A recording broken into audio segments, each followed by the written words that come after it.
Oi, gente, boa noite. Vamos lá. Hoje a nossa live é sobre pH. O que é esse pH da pele? Porque a gente também tem pH nos cosméticos, né? Na cosmetologia a gente também trabalha baseados em pHs. Mas essa cosmetologia, que vai ser, digamos assim, a formulação dos cosméticos, os produtos, inclusive o pH dos peelings, também é baseado num pH. E nós vamos tentar passar para vocês por que isso é tão importante. Por que é tão importante eu que trabalho com a cosmetologia, que pratico a cosmetologia, que prescrevo a cosmetologia para um paciente home care, inclusive no próprio consultório, compreender esse pH e saber que esse pH vai alterar a estrutura de barreira da pele. Então vamos lá, vamos começar a entender.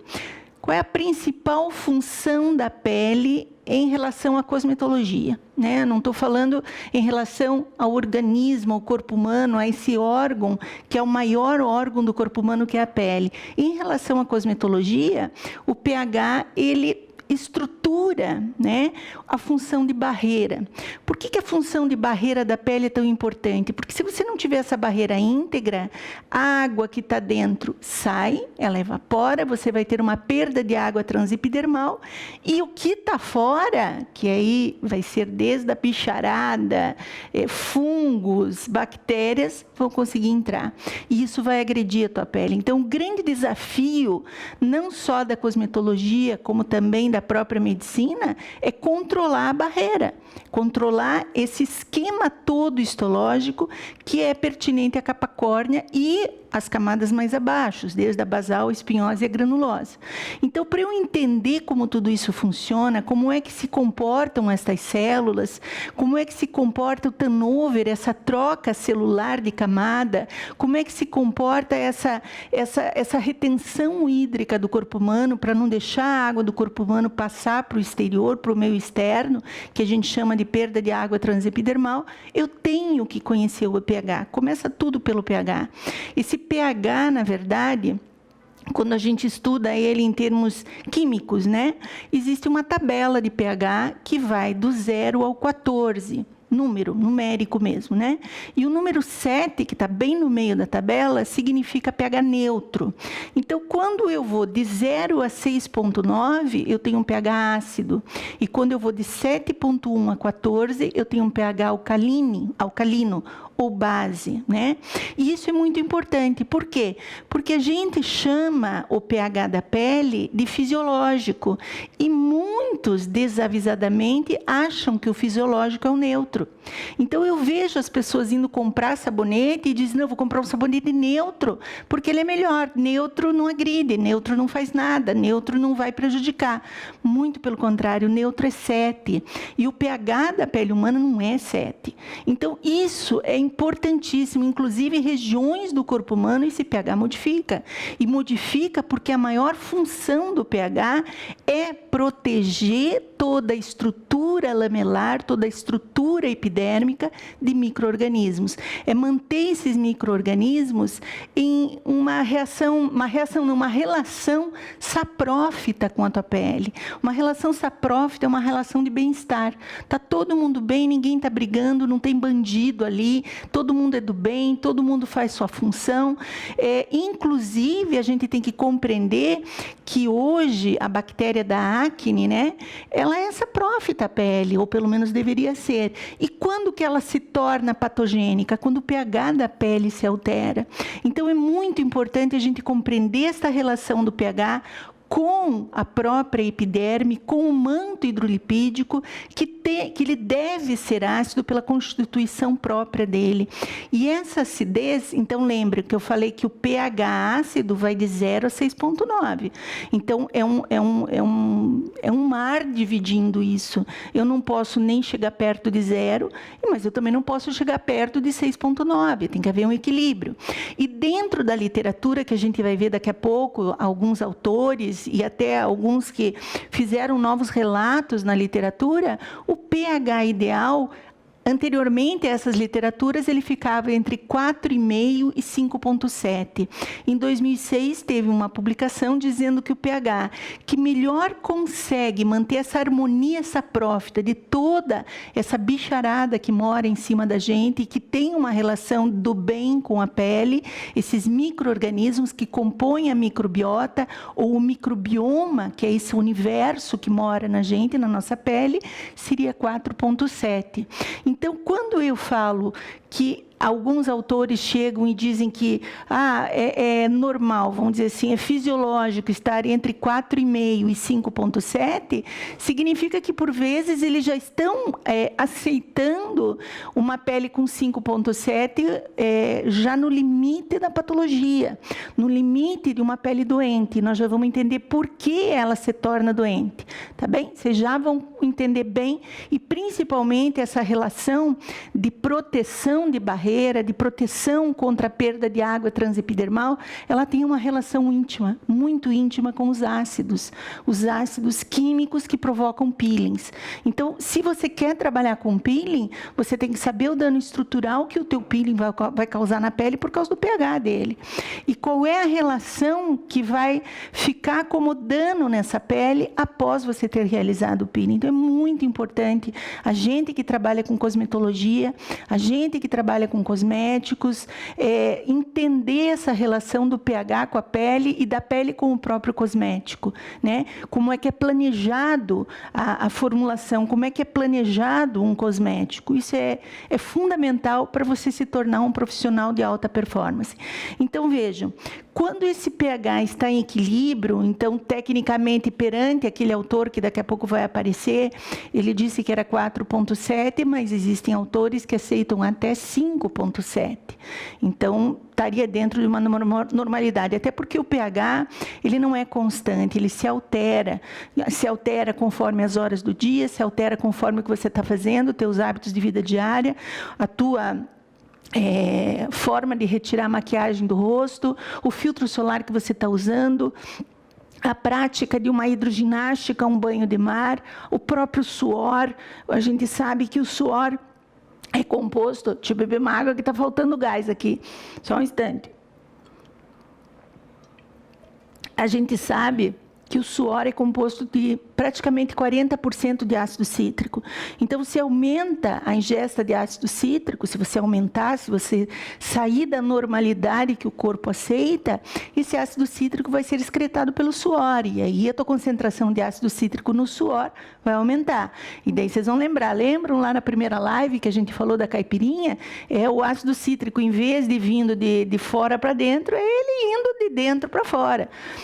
Então, é muito complexo. A pele, apesar dela ser tão banalizada, né, na verdade, existe uma relação muito louca, muito doida da pele com tudo que acontece, inclusive na faixa etária que você está, no sexo, no teu sexo, homem, mulher, vai ter uma diferenciação, e a gente tem que compreender isso também conforme a idade biológica, medicamentos que a pessoa toma, a fase hormonal que ela se encontra, tudo isso vai modificar, tá?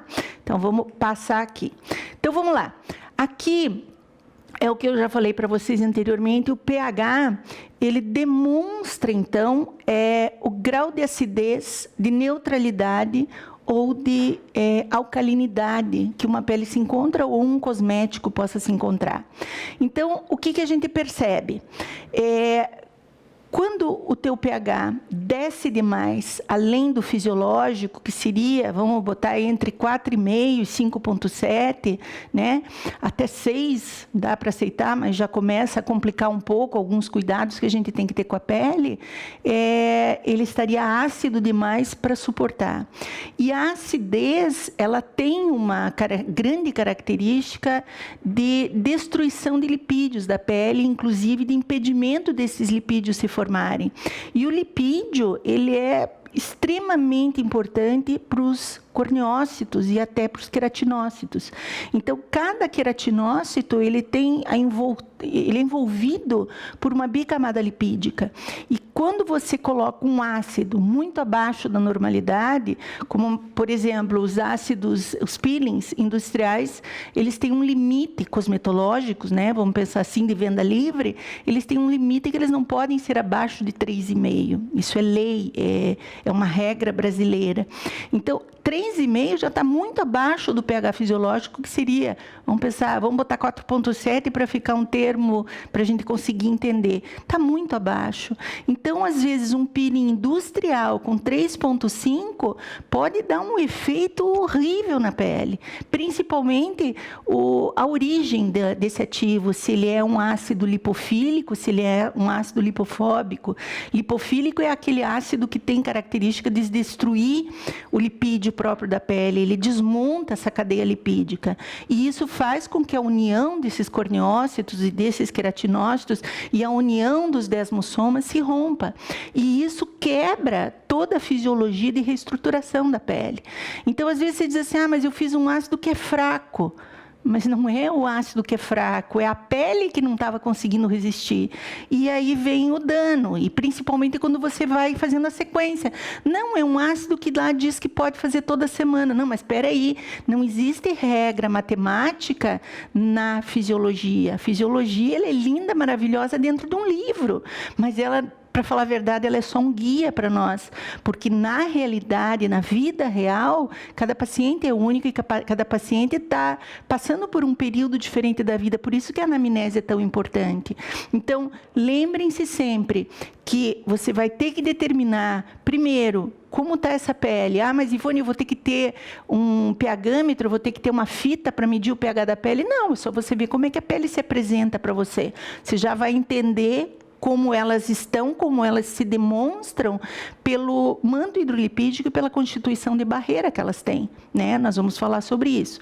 Então, muito importante, antes de você colocar um cosmético na pele de um paciente, mesmo que seja um cosmético home care, é como está a pele desse paciente, como ela se encontra nesse momento. Daqui a pouco eu vou dar um exemplo que todo mundo erra, é o erro mais clássico que tem na cosmetologia, e eu vou dar a dica para vocês, tá bem? Então, vamos lá. Ele varia também conforme o gênero, né, masculino ou feminino, e conforme a idade biológica, a fase da vida em que se encontra. Por exemplo, o pH de um bebê é diferente do pH de uma criança de 7, 8 anos, que é diferente de um adolescente, que é diferente de um adulto médio e que é diferente de um senescente, né?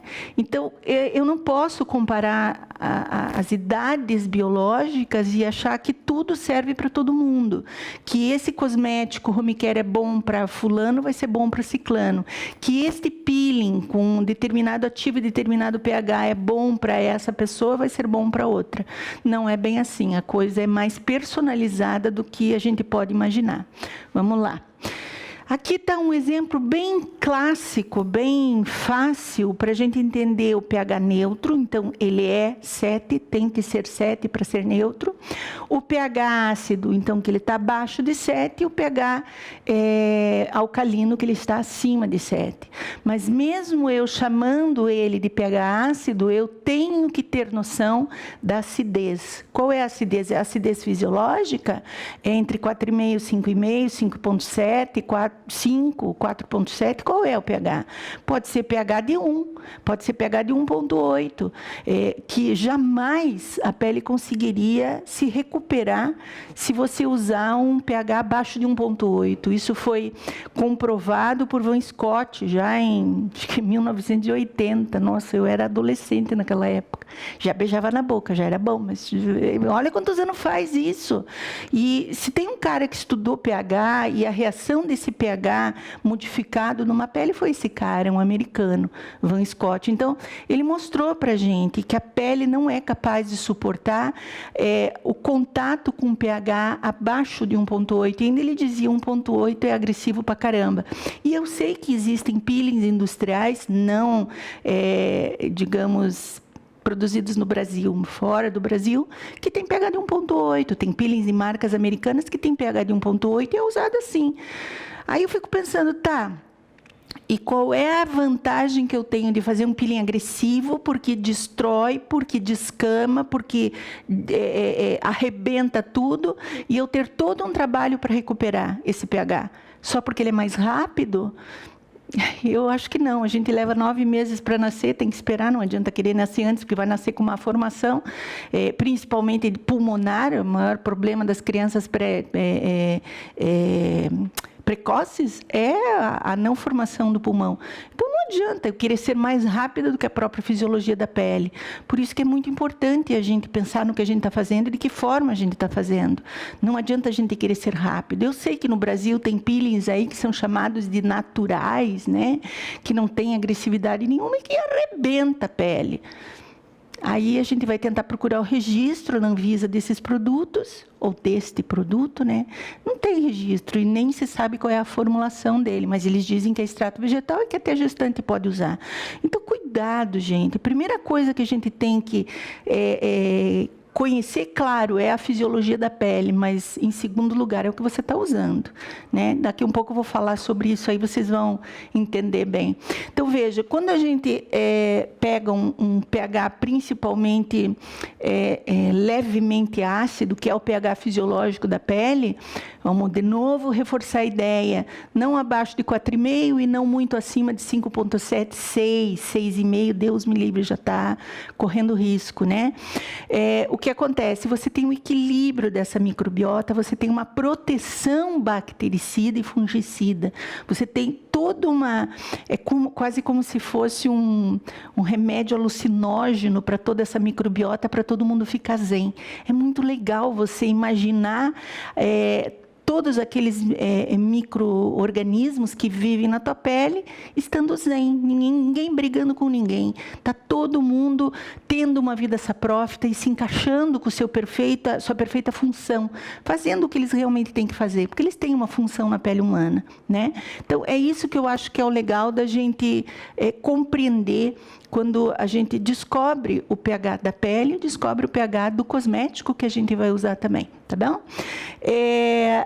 Essa acidez, então, fisiológica, vamos pensar assim, é que contribui para que tudo isso dê certo, para que tudo aconteça em harmonia.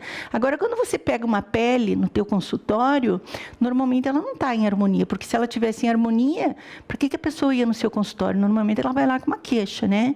E aí você pega e diz, não, vou fazer um peeling, vou fazer não sei o quê, vou fazer um LED, vou fazer não sei o quê, vou fazer... Tá, e você parou para pensar que pode estar havendo um desequilíbrio do pH, e esse pH em desequilíbrio, ou muito para baixo, ou muito para cima, ou a prática do dia a dia dessa pessoa, do que ela está usando em home care, está fazendo com que esse pH se aproxime muito do neutro, ou pior ainda, passe para a alcalinidade, esteja fazendo uma deturpação da microbiota, e o queratinócito está entendendo aquilo como uma agressividade. E aí o que ele vai fazer? Ele vai reagir, né? Não só ele, como toda a estrutura epidermal e também as glândulas sebáceas vão reagir, tentando corrigir esse pH, e não vai ser possível. E aí começam os desequilíbrios, né? Então, acho que é muito importante a gente compreender isso para poder decidir o que vai ser feito, o recurso que você vai usar no teu consultório, bem como o recurso que você vai usar em home care no teu cliente. Aqui, acho que eu acabei já explicando por que é tão importante manter o pH equilibrado. É justamente isso, né? Manter em harmonia essa bicharada que mora e que, para falar bem a verdade, não era para estar se dando bem. Eles não eram para estar em harmonia. E quem mantém eles tudo quietinho, tudo dentro do seu limite é o pH. Então, o pH alterou, a bicharada faz a festa. Isso está bem descrito em alguns artigos sobre acne. Inclusive, no curso de acne, nós vamos ver todos os artigos que já foram publicados com essa confirmação, são artigos mais modernos, né? Mais atuais, que foram comparados grupos grandes, um N grande, de pacientes com acne e sem acne, né? O que eles perceberam? Que a quantidade do Cutibacterium acnes, porque agora o Propinobacterium acnes foi reclassificado, ele vem com um novo nome, para diferenciá-lo dos outros Propiniums bactérias, né? É a mesma quantidade, a virulência que mudou. Né? A virulência de uma bactéria é a agressividade que ela se apresenta naquele corpo humano, né? Um dia alguém me disse assim, Ivone, mas é uma bactéria não tem virulência, quem tem virulência é o vírus. Não, gente, virulência de uma bactéria é a interpretação da agressividade que essa bactéria pode ter. Então, eles conseguiram comprovar que a virulência das pessoas com acnes ativas era muito maior, as cepas eram diferentes, mas a bactéria é a mesma. Então, por que ela fez essa diferenciação? Porque o pH permitiu. Então, não adianta eu entrar com um peeling agressivo para tratar uma acne ativa se eu não corrigir o pH. E nem tampouco entrar com cosmetologia home care com pHs alcalinos, né? Então, não dá. Ou eu sei o que eu estou fazendo, ou não vai dar certo, né? Aí você tem a recorrência da acne. Não só o pH dando essa chance da virulência aumentar, mas outros fatores também que não vêm ao caso hoje aqui, mas que a gente vê no curso de acne, especificamente no curso de acne, a gente vai estudar sobre isso. Então, aqui, ó, o pH, ele está ali para proteger a tua pele, por isso ele é condicionado a ficar levemente ácido e ele não pode ser destruído. O pH sendo destruído, vai haver uma ruptura de barreira e essa ruptura de barreira ela pode levar até, dependendo da forma como está sendo destruída, até 12 dias para se refazer. Existem formas de se agredir a pele que leva quase 12 dias para ela se refazer. Existem outras formas que levam 48 horas. Mas será que eu não preciso, com o home care, ajudar a pele a reorganizar esse pH? É isso que eu penso. O que você está usando no home care imediato? Qual é o pH desse cosmético home care? Com o que a pessoa lava o rosto em home care? O que tem dentro daquele higienizante? Qual é o pH daquele higienizante? Nós vamos ver daqui a pouco sobre esse higienizante, sobre esse sabonete, vamos pensar assim, tá? Aqui, é muito comum a gente encontrar peles que têm o pH subindo para alcalino. Quais são esses tipos de pele?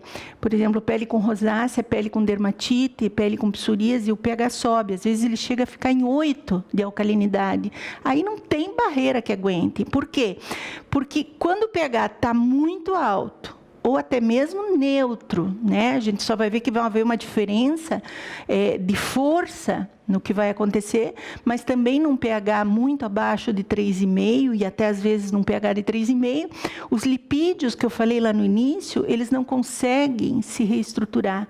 Então aí você entra num ciclo vicioso de perda de água transepidermal. Então, se você não ajudar esse lipídio a se recompor, não tem nem como tratar a patologia, pensando na rosácea, ou pensando na psoríase, ou pensando na dermatite, nas atopias de pele, nem tampouco pensar em reestruturar uma pele que você chegou no teu consultório e ela era normal, mas por causa da ação de um ácido extremamente agressivo, com pH extremamente baixo, foi destruído.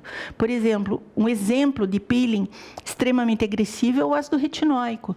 Ele é elaborado farmaceuticamente com pH de 2,5. Como é que você quer que a pele se reestruture perante um pH de 2,5 aplicado num consultório? Aquele produto ficou cerca de 4 horas. Tem gente que preconiza ficar 12 horas. Não entendo isso. Por Deus do céu, não entendo. Olha o tamanho do estrago nesses lipídios e no tamanho do estrago que você vai fazer no pH dessa pele. E, imediatamente depois, prescrever uma vitamina C. Aí eu sempre falo nos cursos, sempre falei em sala de aula, vitamina C não é nome, gente. gente, vitamina C é uma classificatória. Qual vitamina C você está usando? Por exemplo, existe uma famosíssima, que é da marca da Cheminium, né, que se chama VCPMG. O pH dela só se estabiliza entre 7 e 8. Aí você acabou de aplicar um retinóico que o pH era 2,5. Desculpa o termo, gente, fudeu com tudo. Aí você quer que ela use uma vitamina C, porque a vitamina C é bacana. Aí você não sabe o que vitamina C é e, de repente, você descobre que virou uma paçoca aquela pele, né? Porque talvez fosse o VCPMG que estivesse sendo usado ali e o pH dele fica entre 7 e 8. Não adianta tentar fazer um VCPMG em 4,5, ele não fica. Aí é o pH do cosmético, é equilíbrio do ativo, né? Então, uma coisa é o pH da pele, outra coisa é o pH do cosmético que vai ser aplicado ali.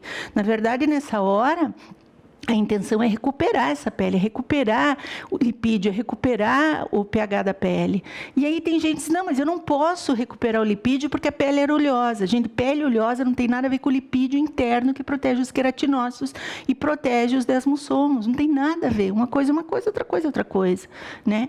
Então, a gente tem que ter esse conhecimento mais aprofundado da pele para poder entender o cosmético, entender a cosmetologia, entender o home care. Porque aí vai dar banana e daí você não sabe por que mas está dando errado o cosmético que é ruim. Não, o cosmético não é ruim, o cosmético é bom, mas depende em quem que você vai aplicar ele, né? Então, não existe uma estabilidade matemática que um peeling que foi usado para fulano vai ser bom para ciclano. Não existe isso, né? A coisa tem que ser individualizada e tem que ser personalizada. Muito bem. Só para vocês entenderem, se o pH subir acima do normal, chegando a neutro, ou chegando na alcalinidade, a saúde da pele vai estar comprometida e vai ficando cada vez mais comprometida conforme a recorrência desse impedimento do pH se restabelecer. Então, é muito importante você ter certeza do que você está usando. Saber o pH, saber o cosmético, saber se aquele cosmético se equilibra num pH fisiológico, se não subiu demais, se não está muito próximo de neutro, ou se até não é alcalino, como é o caso do VCPMG. Por exemplo, muita gente diz assim, mas eu uso sabonete neutro, porque daí não faz nada. Neutro não existe neutro para a pele humana. O adulto não tem pH neutro 7, o adulto tem pH mais baixo, né? Então, eu tenho que tentar encontrar um sabonete que me mostre o pH e que eu entenda que aquele pH não vai ser agressivo para a pele, que ele vai ser saudável, que ele vai ajudar a reestruturação de barreira. É muito importante você saber o sabonete, o higienizante que você está usando, não só o cosmético que você vai prescrever. Aqui está o Lambers, então. O Lambers é que fez essa publicação em 2006, né? Numa revista muito conceituada, na revista científica de cosmetologia, né? E ele conseguiu mostrar que o pH ideal da pele humana gira em torno de 4,7, porque ele disse o seguinte, que valores abaixo de 5 apresentam melhores condições para que a pele se restabeleça do que num pH acima de 5. E olha que está no limite ali, né? Por isso que hoje a gente tem que pensar muito bem quando a gente vai fazer um cosmético com pH 6. Pior ainda com pH 6,5. Será que aquela pele já está restabelecida? Ela vai aguentar um pH de 6 naquele cosmético? Talvez não, né? Então, é importante a gente conversar com o farmacêutico e dizer, olha, esse meu cliente, ele está num momento de reestruturação, ele passou por um peeling, ou ele tem uma dermatite, ou ele tem uma atopia, eu precisava equilibrar esse pH aí, o mais próximo de 5,5, de 5, para poder tratar. Ou então, você vai usar só ativos que reequilibram essa pele. Depois você entra com, talvez, um ativo que você precise, que o pH dele é 6, né? Então, é muito importante, por isso que não existe receita de bolo. A gente tem que compreender. E como eu escrevi um livro, 2, né, na verdade, de cosmetologia, e eu tenho o pH aproximado dessas fórmulas, né, eu achei que faltou eu explicar isso sobre o pH, porque não é que está ali na fórmula que vai ser, no livro, que ele vai ser bom para o teu cliente naquele pH.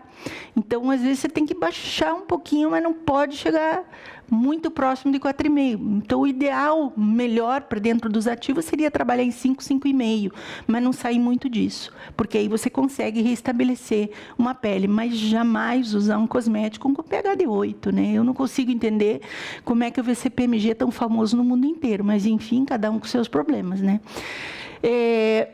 Também esse pH, o Lambers conseguiu comprovar que ele era o melhor para reequilibrar uma microbiota, para restabelecer uma barreira.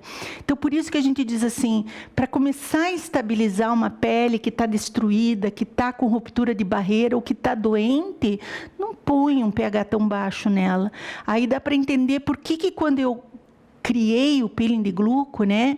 Gluco ferrúlico elágico, eu fiz questão de botar em 4,5. Eu falei, eu não posso usar um peeling mais agressivo, com pH mais baixo, numa pele que já tem deficiência de pH. Se eu botar o peeling da indústria, vamos formar um glicólico aí, pH 3,5, mas é claro que vai cozinhar essa pele. Então, tem gente que diz assim, não, a Ivone botou 4,5 porque ela é medrosa. Não, eu não sou medrosa, eu tenho respeito pela pele.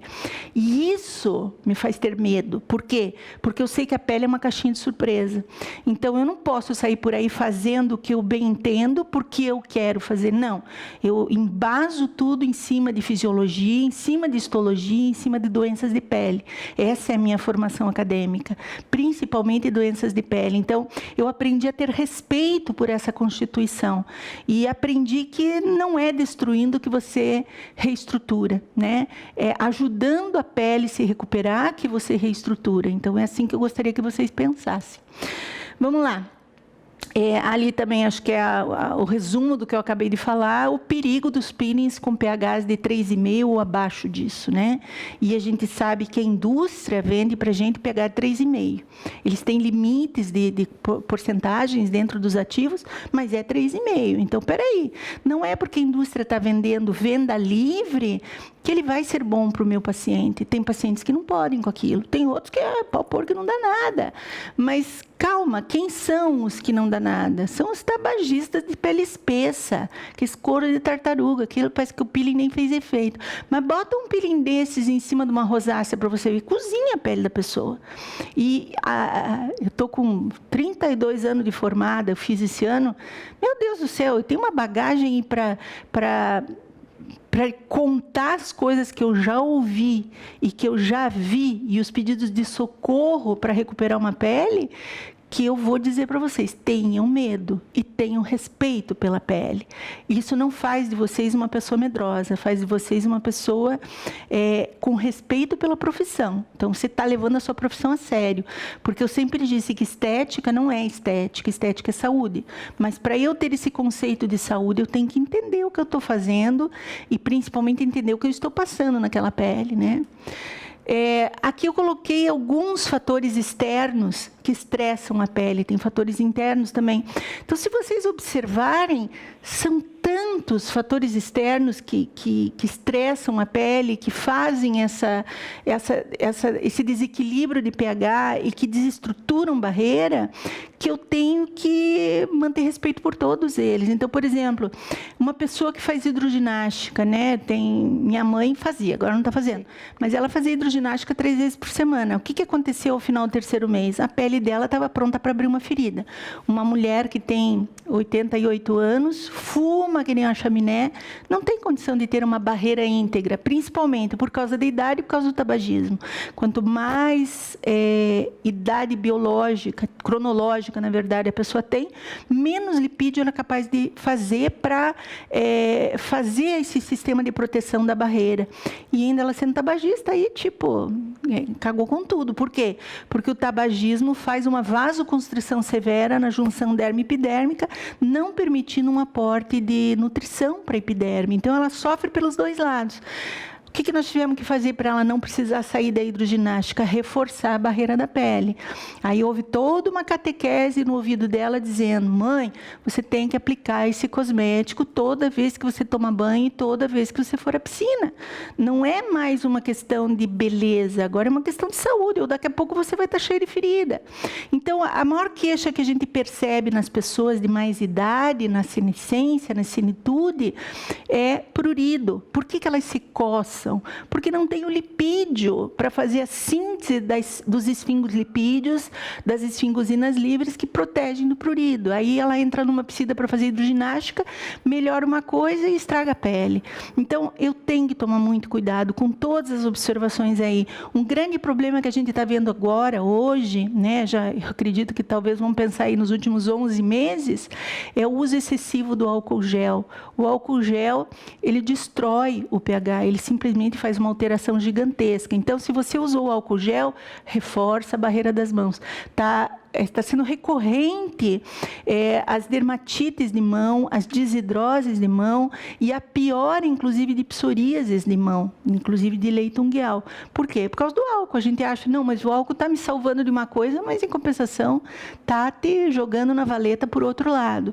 Então, é muito importante vocês pegarem esse slide aqui e anotar na ficha de anamnese de vocês por que aquela pele está doente, por que aquela pele está sofrendo, por que aquela pele tem uma destruição de barreira. Alguma coisa aí está acontecendo. Bem, então, prestem atenção na anamnese, prestem atenção na história de vida do cliente de vocês para ver se não é esse fator externo que está estressando essa pele e fazendo com que o pH não consiga se manter. Se ele não consegue se manter, os lipídios não conseguem se formar, a síntese deles não acontece, vai haver um aumento de perda de água transepidermal e é óbvio, isso quem sempre escreveu em todos os artigos dele, e eu aprendi muito lendo os artigos desse cara, foi o Azulay. Ele sempre disse, uma pele hidratada se recupera facilmente de qualquer dano, de qualquer agressão que o meio ambiente venha produzir, ou até mesmo o organismo interno. Então, se você já não começa tendo água na pele, quantidades suficientes de água na pele, porque você está perdendo para o meio ambiente, porque a barreira foi destruída, porque o pH não consegue se equilibrar, é difícil você conseguir tratar qualquer coisa numa pele, né? Aqui, os fatores internos, então, basicamente, a gente pode afirmar que a própria genética já nos empurra para uma variável, né? Esses dias teve uma aluna que me perguntou assim, Vone, eu estou estudando um pouco mais psoríase, e psoríase é genética? Existe um componente genético, que é a parte autoimune, mas que pode ser corrigida, né? Não que você vá ficar livre, né? Mas é muito interessante que filhos de pais psoriáticos cuidem bastante da parte autoimune para não vir a desencadear a psoríase. E, claro, ele já tem uma variável autoimune, eu sei que ele tem, né? É claro que eu também vou pensar sempre na barreira. Então, são crianças que precisam óleos pós-banho, são adolescentes que precisam óleos pós-banho, adultos, idosos, sei lá. Eu já sei que ele tem alguma coisa ali que não funciona direito, eu sei pela anamnese. É claro que vai ter o psoriático que não tem pais psoriáticos, ou pais psoriáticos que não tiveram filhos psoriáticos. Então, a força genética na psoríase, ela não é o fator determinante, né? É muito mais o fenótipo, que é o meio ambiente influenciando aí, do que o genótipo influenciando. Então, para vocês verem como o corpo humano é incrivelmente, é uma máquina. Só que não é uma máquina igual um carro que eu levo na oficina e aperto um parafuso e ele volta a funcionar. É muito complexo, principalmente este órgão que nós decidimos que seria a nossa especialidade, que é a pele. Então, a criança, então vamos falar um pouquinho do bebê aí, né? Ele tem um pH mais elevado quando ele nasce. Inclusive, os artigos de uns 8 anos para cá preconizam que o primeiro banho do nenê seja adiado, né? Por exemplo, eu quando tive meus filhos, saía do parto, já ia tomar banho. Quando ele vinha para o teu colo, já estava limpo, bonitinho, cheirosinho. Hoje se proíbe isso. Quanto mais tempo ele ficar com aquela camada, um envoltório que é até meio branco, meio esquisito, né? Dá até uma sensação de mal-estar quando a gente olha, mas quanto mais tempo ele ficar com aquilo, mais tempo ele tem para recompor o pH dele, para se proteger. A gente sabe que existem artigos falando que bebês que tomaram banho precoce já no primeiro dia são muito mais aptos a terem dermatites de fralda e terem atopias de pele na própria infância. E se os pais forem atópicos, a chance é maior ainda. É claro que existe toda uma influência de meio ambiente, de alimentação, de ácaros, de doenças respiratórias envolvida, mas eu penso assim, a nossa força é a pele. Então, eu vou me preocupar com a pele. É claro que eu gostaria muito que o médico, o pediatra, se preocupasse com os outros fatores que podem desencadear. Mas a minha fase é a pele. Então, da pele, eu não posso dizer assim, da pele nós manjamos. É isso que a gente tem que pensar. Os hormônios, então, idade biológica, hormônios, medicamentos também influenciam, dependendo do medicamento que você usa, ele pode fazer fotorreatividade na sua pele, e isso vai alterar o pH e pode comprometer mais ainda a barreira. Então, quando a gente fala de hormônios, né, é fato que os hormônios vão fazer alterações durante a fase da vida, todas as fases da vida. E eles podem, de repente, estar num grande desequilíbrio. E aí vem problemas com o hiperestrogenismo, com o hipoestrogenismo, principalmente na mulher, né, fazendo com que aconteça alterações de pele. Então, não adianta eu querer só tratar o pH da pele, a reconstrução de barreira, se esse indivíduo também não fizer um acompanhamento hormonal, fazer uma reorganização hormonal naquele corpo. Aí é a medicina que tem que entrar e fazer. Então, muito importante, gente, a gente saber que, além de todas essas variáveis, eu também tenho um comprometimento da escolha do que eu uso no home care. Então, eu não vou conseguir equilibrar uma pele que está usando um cosmético com pH de 7 ou pH de 8. Eu não vou conseguir equilibrar uma pele que usa um sabonete, um detergente altamente adstringente. Tem gente que quer usar, além do adstringente, mais um esfoliante, mais um demaquilante, mais destruiu tudo. Como é que o pH vai se reequilibrar? O simples fato de eu lavar com água quente a pele, olha o banho da gente, né? Pode fazer um desequilíbrio do pH por 48 horas. Aí imagina eu usando tudo isso no rosto. Então, acho que dá para começar a entender por que quando eu falo de acne, eu digo, tem acne, quer tratar? Proíba maquiagem, proíba filtro solar. Mas Ivone, você é louca? Não, não sou. Eu primeiro preciso recuperar pH e recuperar microbiota. Não adianta eu ficar usando maquiagem para disfarçar e não adianta eu ficar usando filtro solar porque eu quero ir para a rua. Você pode ir para a rua, mas não pode pegar sol, né? Então, eu tenho que compreender que a agressão da retirada do filtro solar, da retirada da minha maquiagem, vai fazer uma destruição de pH, vai tornar ele cada vez mais alcalino. E é o que a bactéria da acne gosta. A bactéria da acne gosta de alcalinidade, né? Ela é uma bactéria sensível à acidez. Então, se ela está proliferando, é porque o pH está subindo. Aí eu tenho que descobrir, mas por que está subindo? Porque ela usa sabonete com ácido salicílico em home care. Aí, desculpa, mas pendura chuteira e vai trabalhar com outra coisa, né? Aí não dá, tá?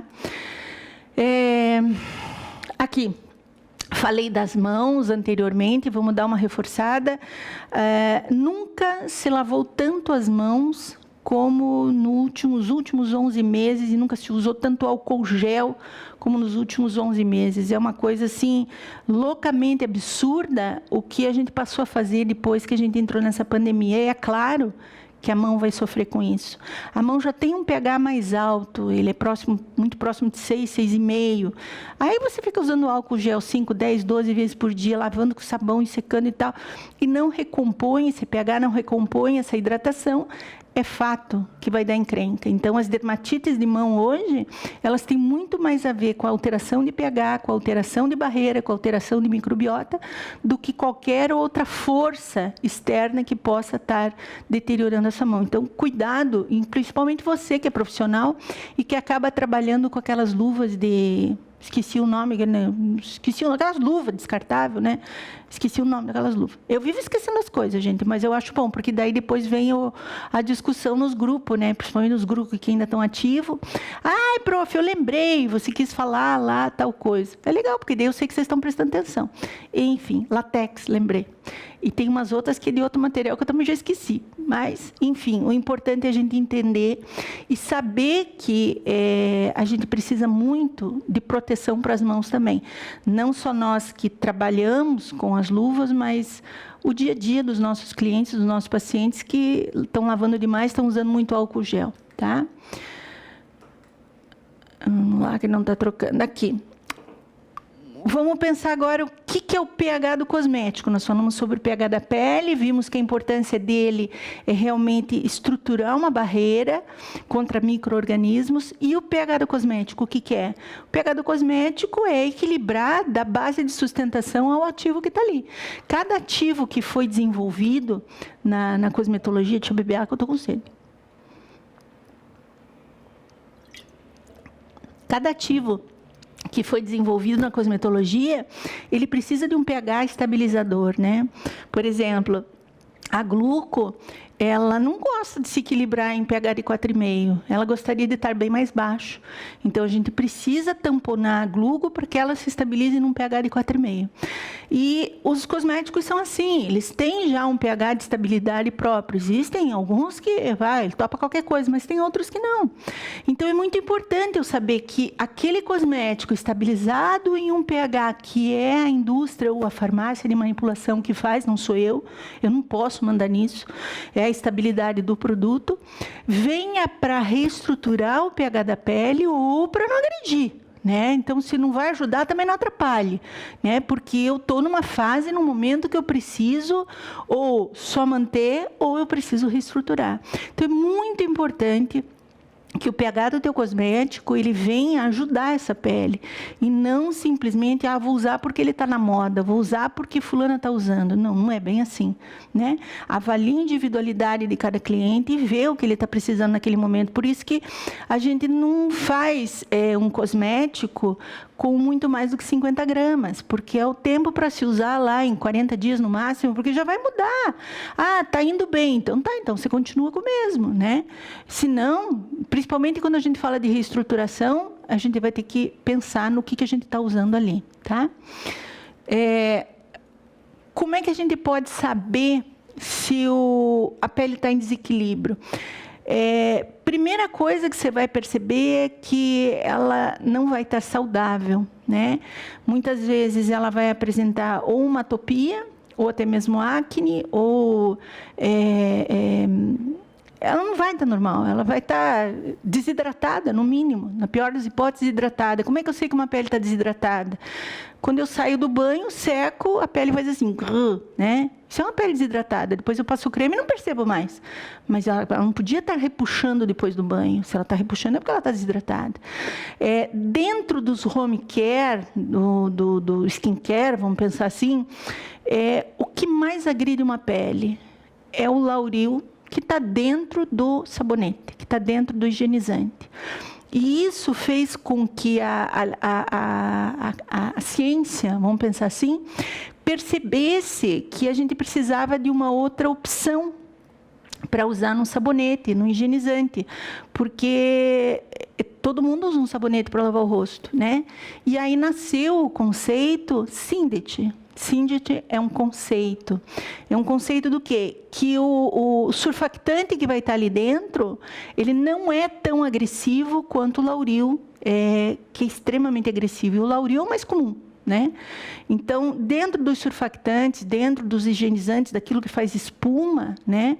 A maioria usa lauril, até porque é mais consagrado, vende mais, é barato. Mas se parar para pensar, o que não tem lauril, tecnicamente vai ser até mais barato, porque não tem o lauril lá dentro, né? Então, pensando nisso, o higienizante que você vai recomendar para o teu cliente usar em casa é sem lauril. Tá? Quanto menos agressividade tiver o higienizante, mais saudável a pele vai ficando. A gente tem isso como comprovação que os sabonetes Syndet, em questão de 10, 15 dias, transformam uma pele. E aí a gente vai em busca dos extratos vegetais que daí conseguem fazer a ação deles terapêutica de uma pele do que ele está precisando. Então, por exemplo, se eu tenho uma pele que está oleosa, eu vou procurar um extrato vegetal que controle essa oleosidade. Eu não vou controlar com um surfactante, eu não vou adstringir, né? Eu vou dar uma informação química para a pele de que ela tem que se reequilibrar, e ela entende, ela é louca de inteligente. Aí eu fiz uma analogia aqui, só para vocês entenderem. Eu vou pedir para o Hugo colocar em tela cheia isso aqui para vocês. O tanto de nome que tem o Lauril. Eu vou contar até. 1, 2, 3, 4, 5, 6, 7, 8, 9, 10, 11, 12, 13, 14, 15, 16. Se eu não contei errado, apareceu 16 para mim ali. Aí você fica falando assim, mas Ivone, meu produto não tem Lauril. Dá uma olhada se não é nenhum desses nomes que está aí. Isso daqui eu fiz questão de colocar porque eu acho que metade dos nossos problemas serão resolvidos lá pelo dia 4, 5 de novembro. Por quê? Porque foi estabelecido por ordem de lei, por determinação de lei, que a partir do dia, acho que é 4 ou 5 de novembro, os produtos industrializados no Brasil vão ter que ter o rótulo escrito em português. E este nome que está ali tem que estar dentro da qualificatória dos INCIs, que são nomes de qualificação internacional. Então, se tudo isso aqui, são 14 que estão ali, vierem escrito em português, você já mata a charada. Então, não vai mais ser escondido da gente o que tem dentro de um produto, porque ele vai vir em língua portuguesa. Eu achei maravilhoso isso, né? Para quem não sabia, está aí uma excelente novidade para o final do ano. É claro que produtos que forem industrializados antes dessa data, eles têm o prazo de datas de vencimento, de validade, ainda podendo fazer o rótulo em inglês, mas depois não vai poder mais. Ou seja, um produto que sai de uma indústria depois do dia 4, 5 ou 6, uma coisa assim, de novembro, já vai ter que ter o rótulo em português, por causa que eu tenho a data de validade ali, data de fabricação, lote e o prazo de validade. Então, está próximo, né, da gente essa grande realidade aí. Daqui um pouquinho a gente já está vivenciando isso. Mas olhe quantos apelidos tem o Lauril, né? Chega a ser brincadeira isso, né? Mas, enfim, vamos levar como uma brincadeira que é melhor. Eu espero que vocês tenham compreendido, então, a ideia de se conhecer o pH da pele, por que ele é tão importante, por que ele não pode ficar sendo agredido todo dia, ou em home care, ou em consultório. Eu sou totalmente contra o uso de ácidos em pHs baixos, abaixo lá do fisiológico, em home care. Não gosto disso. Por exemplo, eu sou totalmente contra o uso do ácido retinóico, a tretinoína, nem que seja 0,025 em home care. Você está destruindo a microbiota, você está destruindo o pH. E eu fico apavorada. Às vezes, quando eu pergunto para o profissional assim, tá, qual é o pH do cosmético que você está usando? Eu não sei, nem sabia que era importante saber isso. Acho que a partir de hoje vocês entenderam a importância da manutenção desse pH, da manutenção dessa microbiota, da importância dessa estrutura de barreira. Olha aí o nosso site, o ivonemoser.com.br, veja os cursos que a gente tem para oferecer. Quem tiver a fim de conhecer um pouco mais a Gluco, entra no site gluco.com.br, lá está toda a listagem dos produtos que a linha Gluco trouxe, sempre pensando nesses conceitos que eu venho falando para vocês aí. Eu acho que o que eu mais prezo na vida é o respeito pela minha profissão. E com isso, eu acabei respeitando a cosmetologia, porque a cosmetologia é a minha profissão. Então, eu gostaria muito que vocês, nem que seja para conhecer, vai lá, entra, conhece. Está a fórmula ali, o ativo está ali, a porcentagem está ali, está tudo muito explícito. A fórmula da Gluco é aberta, eu nunca escondi a fórmula da Gluco, porque eu acho assim, se você copiar, é porque é bom. Se você usar, é porque é bom. Então, de qualquer forma, é bom. Para mim, está ótimo. A minha ideia era criar produtos que fossem compatíveis com o meu pensamento. Criar produtos que atendessem a minha necessidade, que me recompensassem esses 31 anos de estudo. Essa é a ideia do nascimento da linha Gluco. Espero que vocês tenham gostado, espero que tenha sido muito bacana, como foi para mim estar com vocês hoje à noite aqui. Beijo, gente. Fiquem com Deus. Até a próxima semana.